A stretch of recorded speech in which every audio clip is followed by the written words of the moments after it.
സ്വെറ്ററൊക്കെ മടക്കിയെടുത്തിട്ട് എങ്ങാട്ടേക്കാണെന്നല്ലേ ഞങ്ങൾ ടൂറ് പോയെന്ന് വിചാരിച്ചിട്ടുണ്ടാവും അല്ലേ? ടൂറ് പോണതല്ല കേട്ടാ, ഒരു സിനിമക്ക് പോണതാണ് ഈ കാണുന്നത്. ഞങ്ങൾ സിനിമക്ക് പോകുമ്പോഴേ അവനൂട്ടിന് ഭയങ്കര തണവാണ്. അപ്പോൾ എപ്പോഴും എൻ്റെ ഷാളും പൊതിച്ചാണ് പുള്ളി ഇരിക്കുന്നത്. അപ്പോൾ സ്വെറ്റർ എടുത്ത് കഴിഞ്ഞ് കഴിഞ്ഞാൽ അതിട്ടിരുന്ന് കഴിഞ്ഞാൽ പുള്ളിക്കാരന് തണുക്കാതിരിക്കാമല്ല എന്ന് കരുതിയിട്ടാണ് കേട്ടോ അവനൂട്ടിന് വേണ്ടി സ്വെറ്ററൊക്കെ എടുത്തത്.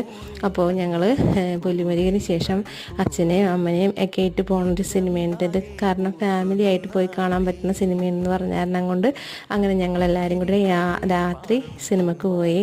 ഞങ്ങൾ രാത്രിയിൽ അങ്ങനെ സിനിമക്ക് പോക്കില്ല, ഭയങ്കര ടിക്കറ്റ് കിട്ടാനുമില്ല, ഭയങ്കര തിരക്കുമായതുകൊണ്ട് അങ്ങനെ രാത്രി ടിക്കറ്റ് കിട്ടിയപ്പോൾ അങ്ങനെ പോയിട്ടാ. അവിടെ ചെന്നപ്പോൾ അതിശയം തോന്നിപ്പോയി. അച്ചാച്ചന്മാർ, അമ്മമ്മമാർ, ചെറിയ കുഞ്ഞുങ്ങളും എല്ലാവരും ഉണ്ട്. എല്ലാവരും ഫാമിലി ആയിട്ടാണ് വന്നത്. രാത്രിയാണെന്ന് തോന്നിയേയില്ല, അത്രയ്ക്ക് തിരക്കാണ് സിനിമക്ക്. ഫാമിലി ആയിട്ട് പോയി കാണാൻ പറ്റിയ നല്ലൊരു സിനിമയാണ് കേട്ടോ.